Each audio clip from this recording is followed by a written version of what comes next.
Court marriage কি বা হচ্ছে বিবাহের সঠিক নিয়মটা কি সে বিষয়ে আজকে সুস্পষ্ট একটা ধারণা দেওয়ার চেষ্টা করব।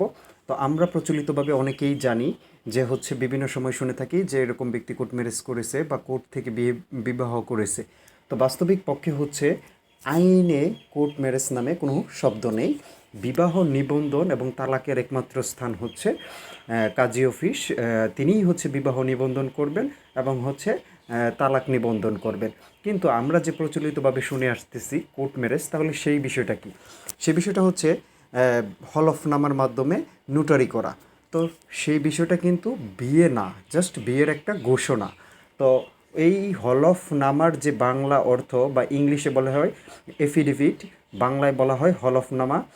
তো এক্স্যাক্টলি মানে হলফ, হলফ মানে হচ্ছে শপথ, আর নামা তো আমরা বুঝতেছি যে হচ্ছে একটা ডকুমেন্ট। তো এই শপথনামার মাধ্যমে কিন্তু বিয়ে হয় না, ওইটা হচ্ছে আপনি একটা ঘোষণা দিলেন যে আমি বিয়ে করেছি, অর্থাৎ আপনি পূর্বে বিয়ে করেছেন, এখন হলফের মাধ্যমে সেটা ঘোষণা করতেছেন, সেটাই বলা হয় হলফনামা বা কোর্ট ম্যারেজ। যেখানে আপনারা দেখবেন একটা স্ট্যাম্পের উপরে স্বামী এবং স্ত্রীর দুইজনের পাশাপাশি যৌথ ছবি থাকে, সেটাই হচ্ছে হলফনামা। কিন্তু প্রকৃতপক্ষে যে বিয়েটা হয় সেটা হচ্ছে আইনগতভাবে যেটা বৈধ, সেটা হচ্ছে নিকাহনামা বা হচ্ছে কাজী অফিসের রেজিস্টারের মাধ্যমে।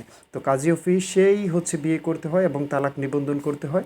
এবং আপনি চাইলে পারিবারিকভাবে বিয়ে করতে পারেন ইসলামিক শরিয়া আইন অনুযায়ী, কিন্তু পরবর্তীতে আপনাকে সেটা কি করতে হবে, বিয়েটা কাজীর মাধ্যমে নিবন্ধন করিয়ে নিতে হবে। কিন্তু আপনি যদি এগুলো না করে শুধুমাত্র হলফনামার মাধ্যমে বিয়ে করেন, তাহলে পরে যদি এই বিয়ে সংক্রান্ত কোনো মামলা বা কোনো জটিলতার উদ্ভব হয়, তখন কিন্তু আপনি এই এই হলফনামার মাধ্যমে কোনো ধরনের স্ত্রী কাবিননামার যে অর্থ যেটা উল্লেখ করা হয় দেনমোহর হিসেবে, সেটা পাবে না, বা এই বিষয়ে কোনো আইনগত প্রতিকার তারা পাবে না।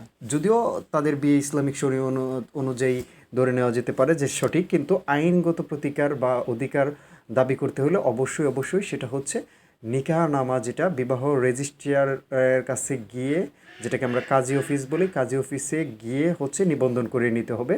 এবং এটাই হচ্ছে পদ্ধতি। কিন্তু অন্য যে পদ্ধতিগুলো আমরা শুনি সেগুলো হচ্ছে জাস্ট একটা ঘোষণা, সেটার আইনগত কোনো ভিত্তি নেই।